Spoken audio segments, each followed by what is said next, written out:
بسم الله الرحمن الرحيم. عن ابن عمر رضي الله عنهما أن رسول الله صلى الله عليه وسلم قال: إذا جاء أحدكم الجمعة فليغتسل.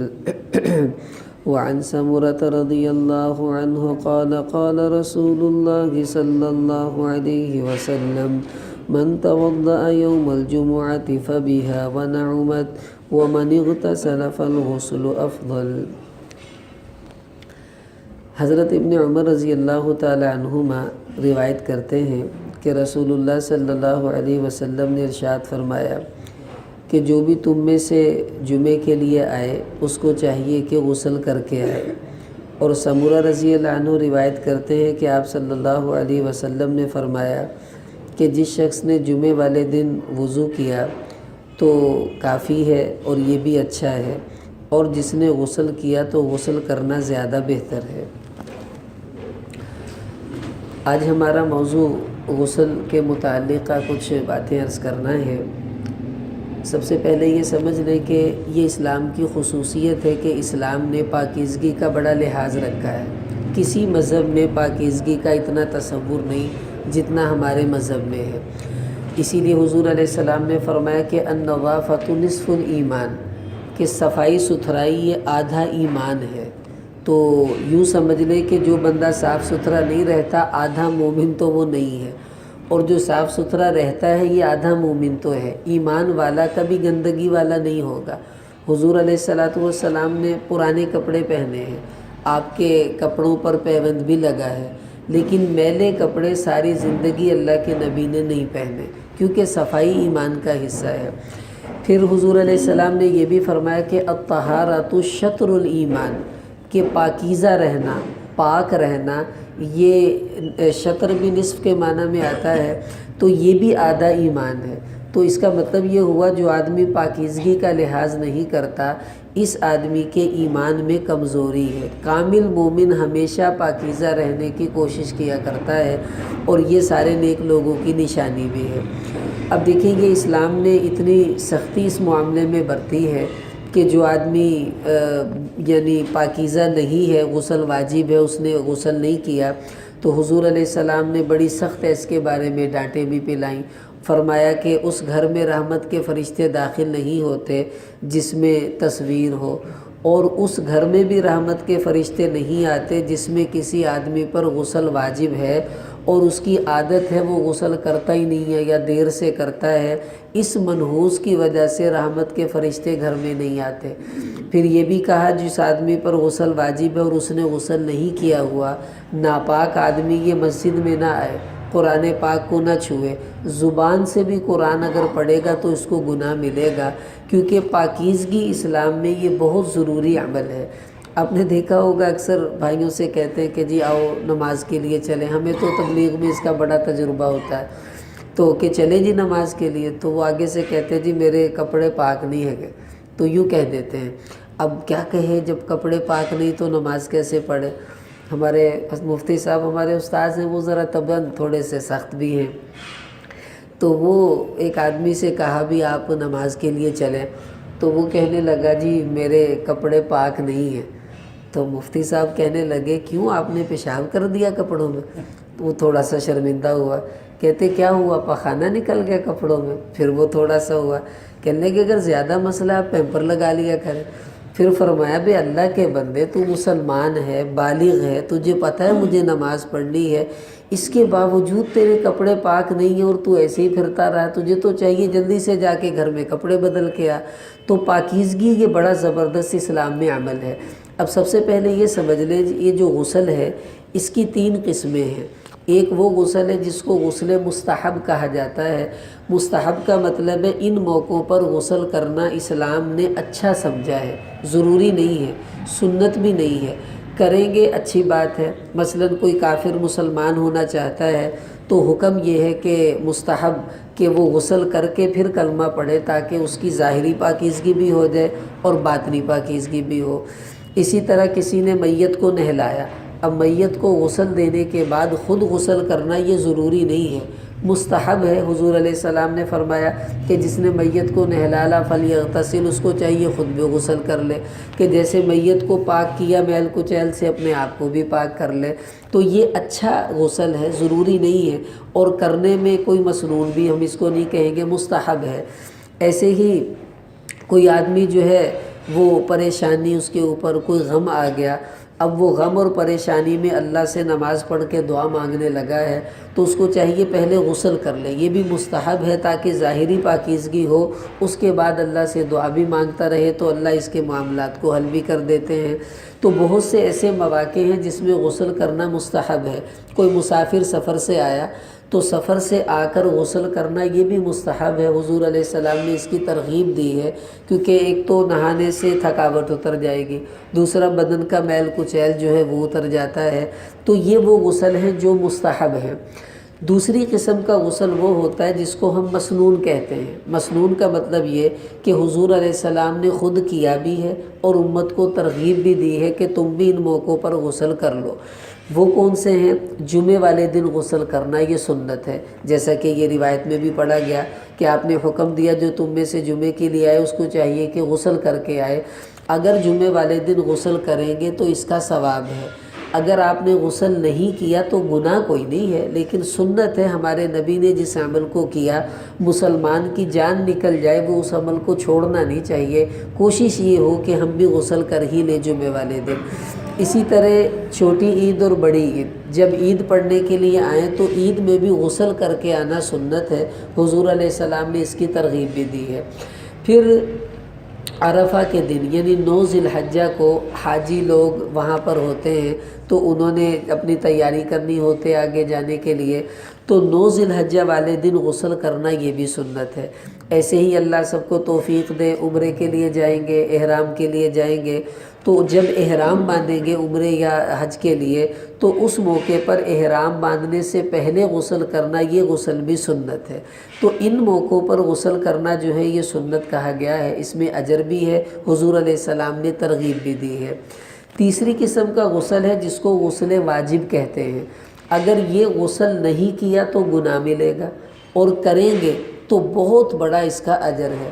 حضور علیہ السلام نے حضرت انس رضی اللہ عنہ کو فرمایا کہ جس آدمی پر غسل واجب ہو جائے، فرمایا اے میرے بیٹے انس، اگر تجھ پر غسل واجب ہو اور تو غسل کر لے تو جب تو غسل کا پانی بدن پر بہائے گا تو جو آخری قطرہ تیرے بدن سے غسل کا پانی گرا ہے تو جو ہی تیرے بدن سے وہ پانی گرنا شروع ہوں گے تو آخری قطرہ آخری گناہ لے کر گرے گا، اللہ غسل کی وجہ سے سب گناہوں کو معاف کر دیتے ہیں۔ اس کی وجہ کیا ہے؟ دیکھیں کتنی سردی کا موسم ہے، اب ایک آدمی صبح اٹھا غسل واجب ہے، اب وہ سوچے گا یار آج کل تو گیس بھی نہیں آتی تو اب کیا کریں، ٹھنڈا ہی پانی ہے، تو خیر موٹر چلائی اس نے، بیچارے نے ٹھنڈے پانی سے غسل کیا۔ کیوں کیا؟ صرف اس وجہ سے کہ میرے اللہ کا حکم ہے، تو اللہ دیکھتے ہیں، دیکھ میرا بندہ میری وجہ سے سردی میں ٹھٹھرتا ہوا غسل کر رہا ہے، تو اللہ کی غیرت گوارا نہیں کرتی کہ میرا بندہ میرے لیے اتنی قربانی کرے اور میں ویسے ہی اس کو چھوڑ دوں، تو اللہ خوش ہو کر بندے کے گناہ معاف کر دیتے ہیں۔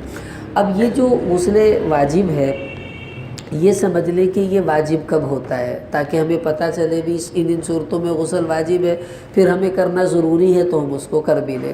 سب سے پہلے یہ بات سمجھیں کہ مرد کی شرمگاہ سے 4 قسم کے قطرے خارج ہوتے ہیں۔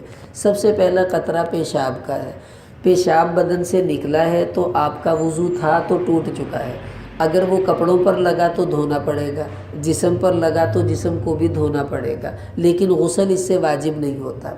دوسرے قطرے جو بدن سے خارج ہوتے ہیں اس کو کہتے ہیں ودی۔ ودی یہ پیشاب کرنے کے بعد سفید دودھ یا رنگ کے قطرے بعض لوگوں کو مثانے کی گرمی کی وجہ سے آتے ہیں، بعضوں کو ویسے ہی کسی اور بیماری کی وجہ سے آتے ہیں، اس کو کہتے ہیں ودی۔ اب یہ قطرے اگر نکلے ہیں شرمگاہ سے تو اس سے بھی غسل واجب نہیں ہوتا، ہاں وضو ٹوٹ جاتا ہے۔ اگر کپڑوں پر لگ گئے تو کپڑے بھی دھونے پڑیں گے، وہ اتنے جہاں پر لگے ہیں، اور جسم پر لگے ہیں تو جسم کے اتنے حصے کو بھی دھونا ہوگا ورنہ وہ جسم کا حصہ ناپاک رہے گا۔ تیسرے قطرے ہوتے ہیں جس کو کہتے ہیں مزی۔ مزی یہ عام طور پر خاوند اپنی بیوی سے بوس و کنار میں مشغول ہے اس موقع پر، یا ویسے کوئی ذہن میں ایسے غلط خیالات آ گئے تو اس موقع پر لیسدار قطرے شرمگاہ سے خارج ہوتے ہیں، ان قطروں کو کہتے ہیں مزی۔ حضرت علی رضی اللہ تعالیٰ عنہ ان کے بارے میں آتا رجل مذاء، ان کو مزی کے قطرے بہت آتے تھے، یعنی یہ مزی ایک تو شہوت کی وجہ سے، دوسرا یہ طاقت کی وجہ سے بھی آتی ہے۔ جو زیادہ طاقتور لوگ ہوتے ہیں ان کو اکثر ایسے قطروں کا خروج ہو جاتا ہے۔ تو علی رضی اللہ عنہ تو شیر خدا تھے، بڑے طاقتور تھے، تو مسئلے کا علم نہیں تھا، شروع میں ابھی دین اتر رہا تھا، تو اب یہ شرمائیں کہ میں حضور سے مسئلہ کیسے پوچھوں، کیونکہ اللہ کے نبی کی بیٹی میرے گھر میں ہے اور میں پوچھوں گا جی مزی کے بارے میں تو مجھے شرم آئے گی سسر سے پوچھتے ہوئے۔ ایک صحابی کو کہا یار تم پوچھ دو یہ مسئلہ، تو اب پوچھا آیا اس لیے کہ وہ قطرے بار بار آتے تھے، تو علی رضی اللہ عنہ بار بار غسل کرتے، تو کہنے لگے غسل کر کر کے میری تو کمر لال ہو گئی، کیونکہ وہ بار بار نکلتے، دن میں کئی دفعہ غسل کرنا پڑتا، اور ان کے بال جو تھے یہ بھی بڑے تھے، تو غسل کرنے کی وجہ سے بال بھی گیلے ہوتے، ان کو سکھانا بھی مشکل ہو جاتا۔ تو حضور علیہ السلام سے جب پوچھا تو آپ صلی اللہ علیہ وسلم نے فرمایا کہ من المذی الوضوء، کہ جب مزی نکل آئے تو اس سے غسل واجب نہیں ہوتا، صرف وضو ٹوٹ جاتا ہے، تو اس لیے غسل اس پر بھی نہیں ہے۔ تو ایسی صورت میں اگر کچھ قطرے خارج ہو بھی جائیں تو غسل واجب نہیں ہوتا، وضو ٹوٹ جاتا ہے۔ کپڑوں پر لگے تو کپڑے بھی دھونے پڑیں گے، بدن پر لگا تو اتنا بدن بھی دھونا پڑے گا، لیکن وضو ٹوٹ چکا ہے، غسل اس سے واجب نہیں ہوتا۔ اب غسل واجب ہونے کی کچھ صورتیں ہیں۔ سب سے پہلی جو صورت ہے وہ ہے خروج منی، کہ جب مرد بالغ ہوتا ہے تو اس کو احتلام کی شکل میں، اور عورت جب بالغ ہوتی ہے تو اس کو حیض کی شکل میں خون آ جاتا ہے، تو یہ نشانی ہے کہ یہ بچہ اور بچی اب بالغ ہو چکے ہیں۔ تو جو ہی وہ صورت پیش آ جائے احتلام والی، اب اس کے بعد غسل کرنا واجب ہو چکا ہے مرد پر، تو اب وہ نہیں کرے گا تو بھائی اس کو گناہ ملے گا۔ اسی طرح جو ہے وہ یہ پہلی صورت ہے اس میں منی کے لیے۔ لیکن ایک مسئلہ سمجھ لیں کہ منی کے خروج پر غسل تب واجب ہوتا ہے جب وہ شہوت سے نکلے۔ بعض لوگوں کو بیماری ہوتی ہے، ایک پروفیسر میرے پاس آئے مسجد میں، تو کہنے لگے جی میں نے ان کو کہا آپ جماعت میں چلیں، تو کہنے لگے جی میں جماعت میں نہیں جا سکتا۔ میں نے کہا کیوں؟ کہنے لگے کہ مجھے ایک بیماری ہے جس کی وجہ سے میں ناپاک رہتا ہوں۔ میں نے کہا وہ کیا ہے؟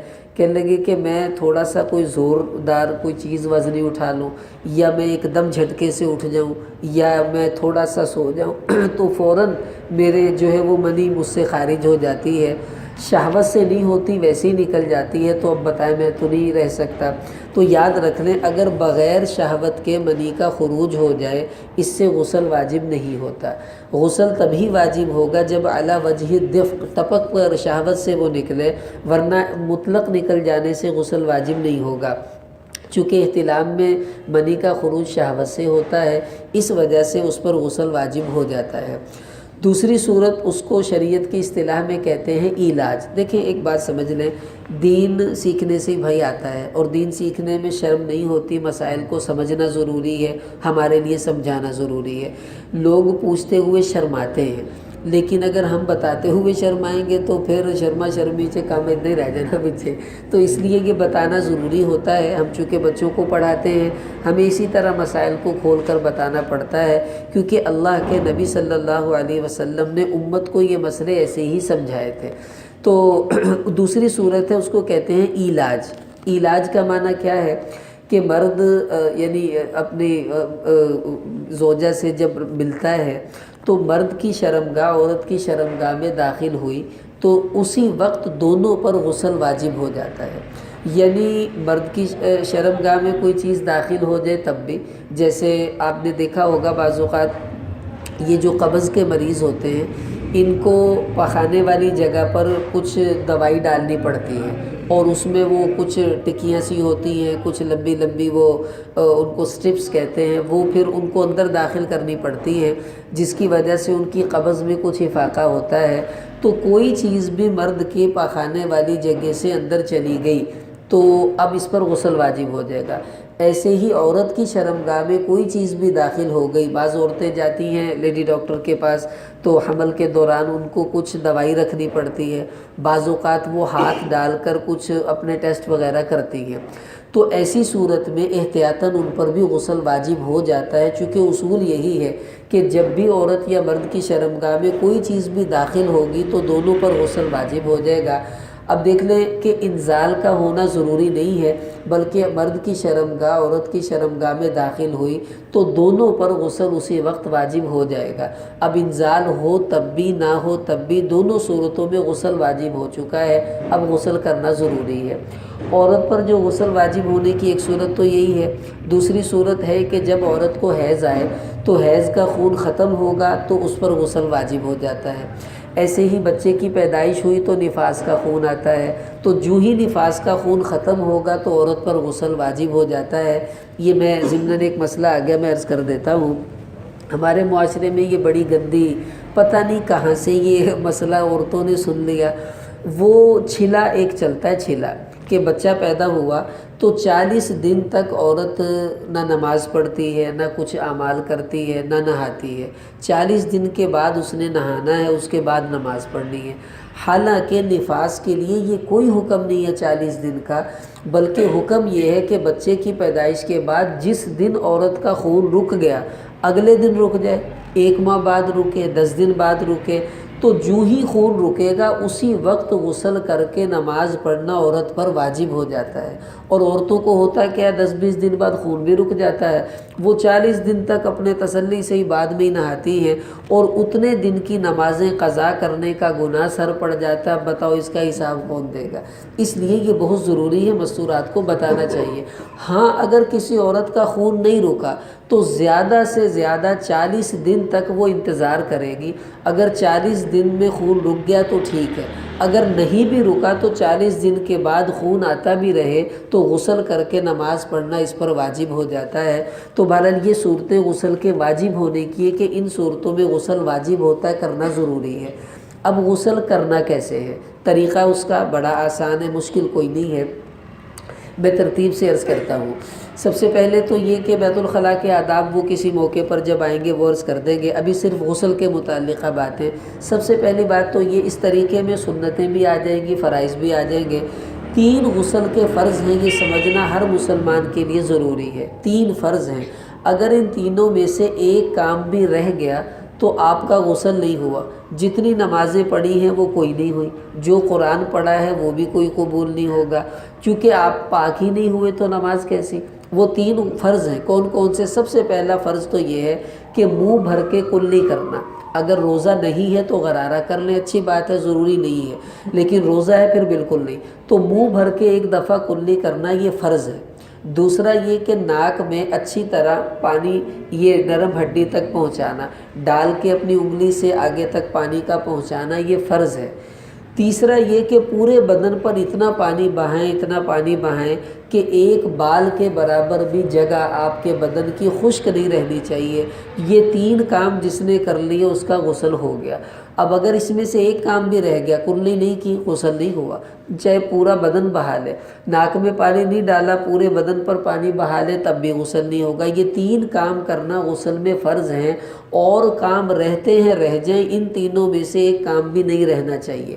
اب کرنا کیا ہے؟ سب سے پہلے آ کے ہم نے جو کام کرنا ہے وہ یہ کہ سب سے پہلے استنجا کرنا ہے، چھوٹا بھی بڑا بھی، ضرورت ہو تب بھی نہ ہو تب بھی، یہ مسنون ہے۔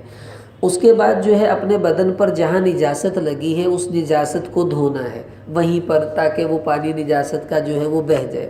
پھر تیسرا کام یہ کرنا ہے کہ جو کپڑا نجس ہے، مثلا شلوار ہے، اس کے اوپر نجاست لگی ہوئی ہے، اب یہ کتنی بری بات ہے کہ گھر میں اس کو ویسے ہی ٹانک دینا۔ اب ماں کپڑے دھوئے گی، بہن کپڑے دھوئے گی، بیٹی کپڑے دھوئے گی، کتنی بری بات ہے۔ اس نجس شلوار کو وہ دیکھے تو گھر میں کیا ماحول بنے، یہ بہت غیر مناسب ہے۔ ضروری ہے کہ ہم وہ جگہ جو میلی ہوئی ہے، نجاست سے خراب ہوئی ہے، اتنی جگہ کو اچھی طرح پانی سے دھو دیں، اس کے بعد ٹانک دیں۔ ایک تو یہ ہے کہ یہ تہذیب کے مطابق ہے۔ دوسرا نقصان کیا ہوگا اگر ہم نے ایسا نہیں کیا؟ دیکھیں اب وہی آپ نے، اب ہمارے ہاں تو کپڑے مشینوں میں دھوتی ہیں عورتیں، اب میری ناپاک شلوار اٹھا کر گھر والوں نے ڈال دی مشین میں، اب جتنا مشین کا پانی ہے وہ سارا ناپاک ہو گیا، ٹھیک۔ اب اس میں جو کپڑے دھل رہے ہیں باپ کے بھائی کے وہ سب ناپاک ہو گئے۔ اب اگر عورت نے 3 دفعہ وہ کپڑے صاف پانی میں اچھی طرح نکال دیے اور اس کو 3 دفعہ نچوڑ دیا تب تو وہ پاک ہو گئے۔ اگر اس نے 3 دفعہ نہیں نکالے، بس یوں ہی مروڑ مروڑ کے سکھا دیے، اب یہ کپڑے ناپاک ہی ہیں۔ اب ان میں باپ نے نماز پڑھی اس کی بھی نہیں ہوئی، بھائی نے پڑھی اس کی بھی نہیں ہوئی، خود میں نے پڑھی میری بھی نہیں ہوئی، سارا گناہ میرے سر آئے گا کیونکہ میں نے اس گندگی کو نہیں دھویا تھا جس کی وجہ سے سب کے کپڑے گندے ہوئے ہیں۔ اس لیے اس کی ہم پوری کوشش کریں، ہمارے ہاں اس کا اہتمام نہیں ہوتا جس کی وجہ سے نقصانات بھی ہوتے ہیں، تو اس کی ہم نیت کریں۔ میں اس پہ ایک واقعہ سناتا ہوں، میں نے ایک رسالے میں پڑھا، ایک عیسائی عورت مسلمان ہوئی، وہ ایک کالج میں لڑکوں کے کپڑے دھوتی تھی جو ہاسٹل میں رہتے تھے، تو ایک مسلمان بھی وہاں رہتا تھا ہاسٹل میں، تو وہ کہنے لگی کہ مجھے ایک آپ سے بات پوچھنی ہے، غصے تو نہیں ہوں گے؟ اس نے کہا نہیں پوچھو۔ کہنے لگی یہ بتاؤ کہ تم نامرد ہو؟ اس نے کہا نہیں میں مرد ہوں، صحیح ہوں، مجھے کوئی مسئلہ نہیں ہے، آپ کیوں پوچھ رہی ہیں؟ کہنے لگی میرے پاس جتنے بھی ٹراؤزر آتے ہیں، جتنے بھی انڈر ویئر آتے ہیں، سارے گندگی سے خراب ہوتے ہیں، ان پر نجاست لگی ہوتی ہے، تمہارے ٹراؤزر، تمہاری جو بھی چیز آتی ہے وہ بالکل صاف آتی ہے، کبھی اس پر گندگی لگی ہوئی نہیں ہوتی، تو میں یہ شک ہے پتہ نہیں تو مرد ہی نہیں ہے تو اس وجہ سے میں پوچھ رہی ہوں۔ اس نے کہا ایسی بات نہیں ہے، ہمارا دین ہمیں سکھاتا ہے پاکیزگی اور صفائی، جب بھی ایسا معاملہ ہوتا ہے میں اس کو دھو کے الگ رکھتا ہوں پھر آپ کو دیتا ہوں، اس لیے وہ بالکل صاف ہوتے ہیں۔ کہنے لگی اچھا اتنا پاکیزہ مذہب، اتنا اچھا مذہب، اگر ایسا ہی تمہارا مذہب ہے تو اس مذہب سے پیچھے رہنا یہ نقصان کی بات ہے۔ صرف اس بات پر وہ عیسائی عورت کلمہ پڑھ کر مسلمان ہو گئی کہ اسلام اتنا پاکیزہ مذہب ہے، اس لیے بھائی ہمیں اس کا خیال کرنا چاہیے۔ اب اس کے بعد کیا کرنا ہے، جیسے ہم نماز والا ابھی وضو کرتے ہیں نا، بالکل وہی وضو ہم نے اندر کرنا ہے، یہ سنت ہے، اس میں فرائض بھی ہو جائیں گے سنتیں بھی آ جائیں گی۔ مثلا ہاتھ دھوئیں، اس کے بعد مسواک کریں، مسواک کے بعد 3 دفعہ کلی کریں تو فرض پورا ہو گیا، ناک میں 3 دفعہ پانی ڈالیں یہ بھی فرض پورا ہو گیا، چہرہ دھوئیں، بازو دھوئیں، مسح کریں، پھر پاؤں دھوئیں، اس کے بعد اب وضو ہو گیا۔ اب سب سے پہلے مسنون یہ ہے، حضرت عائشہ رضی اللہ عنہ فرماتی، بخاری شریف میں حدیث آتی ہے کہ حضور علیہ السلام جب غسل کرتے تو سب سے پہلے پانی اپنے سر پر ڈالتے تھے، تو اب آپ نے پانی اٹھا کر اپنے سر پر ڈالنا ہے، اگر وہ یعنی شاور ہے تو اپنا سر پہلے اس کو گیلا کریں، اس کے بعد دایاں کندھا، اس کے بعد بایاں کندھا، پھر پورے بدن پر پانی اچھی طرح بہائیں۔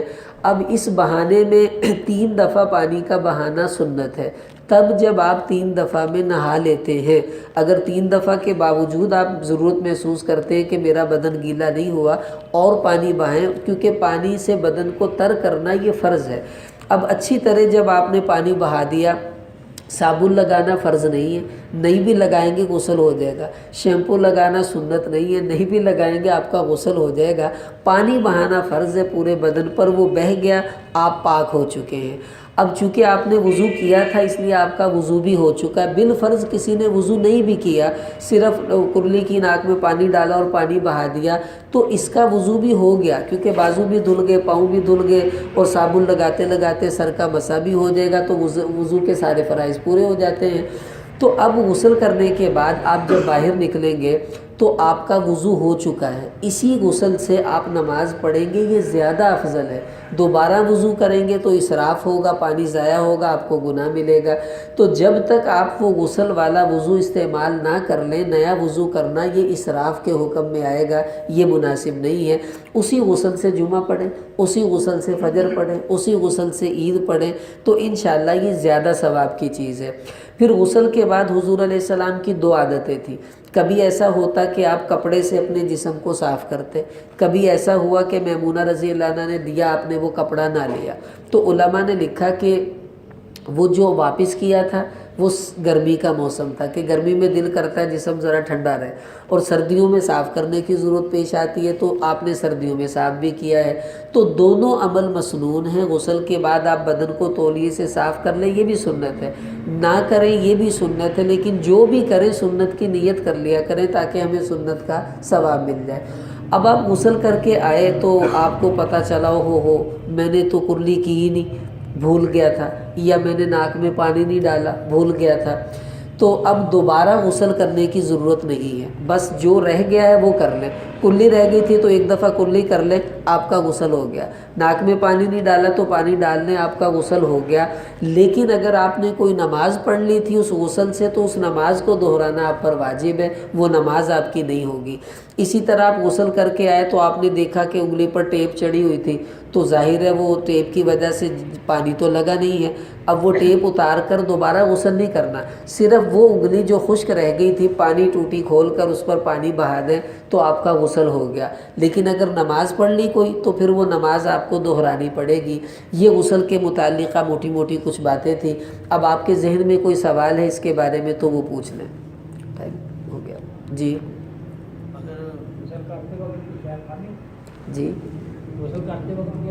ہاں، یہ بڑا اچھا سوال پوچھا۔ دیکھیں، غسل خانے میں اگر آپ نے کپڑے نہیں اتارے تو آپ بسم اللہ پڑھ کر کپڑوں کو اتار سکتے ہیں، لیکن اگر ہم نے کپڑے اتار دیے ہیں تو برہنہ ہونے کی حالت میں کوئی ذکر کرنا جائز نہیں۔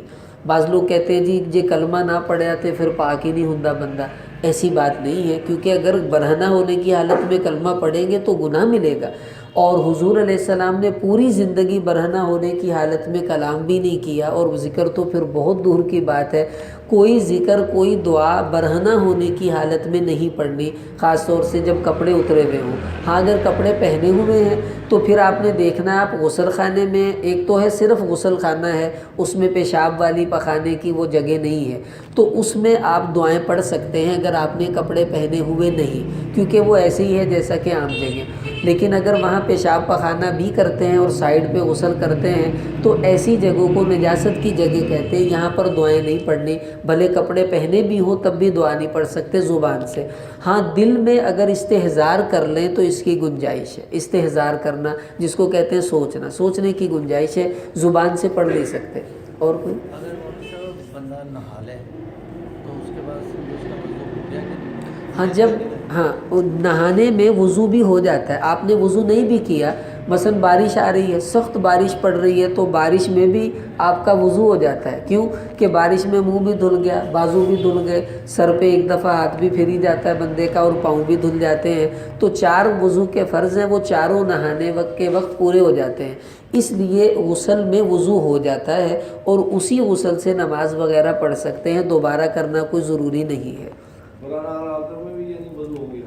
ہاں وضو کے لیے برہنہ ہونے سے وضو، مثلا میں نے کپڑے پہنے ہوئے، ہاں وہ میں عرض کرتا ہوں کہ غسل کرتے وقت چونکہ کپڑے تو پہنے ہوئے ہوتے نہیں ہیں، تو ایک مسئلہ سمجھ لیں کہ برہنہ ہونے سے آدمی کا وضو ٹوٹتا نہیں ہے۔ مثلا میرا وضو ہے اور میں نے سارے کپڑے اتار دیے، پھر میں نے دوبارہ دوسرے کپڑے پہن لیے، اب چونکہ میں ننگا ہو گیا تھا، تو برہنہ ہونے سے وضو نہیں ٹوٹتا۔ نواقض وضو میں برہنہ ہونا یہ نہیں ہے، تو جب برہنہ ہونے سے وضو ٹوٹے گا نہیں تو برہنہ ہونے کی حالت میں جو وضو کر لیں گے تو وہ وضو بھی ہو جاتا ہے، اس کے نہ ہونے کا کوئی اشکال نہیں ہے۔ یہ وضو کا جب بیان آئے گا اس میں تفصیلاً عرض کر دوں گا کہ وضو کے اندر کن کن چیزوں سے وضو ٹوٹتا ہے، تو بہرحال وضو ہو جاتا ہے۔ ایک بات میرے ذہن میں ضمناً آگے میں عرض کر دیتا ہوں، شادی شدہ جو حضرات ہیں، حضور علیہ السلام کی 3 عادتیں تھیں، تینوں ہی جائز ہیں، کوئی حرج نہیں ہے۔ ایک یہ کہ صحبت کے بعد فوراً غسل کریں اور سو جائیں، یہ سب سے اچھا ہے اگر گنجائش ہے تو۔ دوسرا یہ کہ صحبت کی ہے تو غسل تو نہیں کر سکتے، وضو کریں اور سو جائیں، پھر صبح نماز سے پہلے اٹھ کے غسل کر لیں، یہ بھی جائز ہے، اللہ کے نبی نے ایسا بھی کیا ہے۔ تیسری صورت یہ کہ وضو بھی آپ نہیں کر سکے تو کم سے کم شرم گاہ کو صاف کر لیں، اس کے بعد جو ہے وہ سو جائیں اور صبح اٹھ کر غسل کر لیں۔ یہ تینوں صورتیں جائز ہیں، لیکن اس وقت جب آپ گھر میں ہیں، اگر اعتکاف والا مسجد میں ہے اسے اسی وقت فوراً باہر جا کر غسل کرنا پڑے گا، وہ یہ نہ کہ کوئی نہیں سویرے ہی صحیح، کیونکہ پھر مسجد میں رہنے کا گناہ اس کو ملتا رہے گا۔ تو یہ تینوں صورتیں اللہ کے نبی سے ثابت ہیں، وہ جائز ہیں، اس میں کوئی حرج نہیں ہے۔ اور کوئی سوال کسی کا؟ ہاں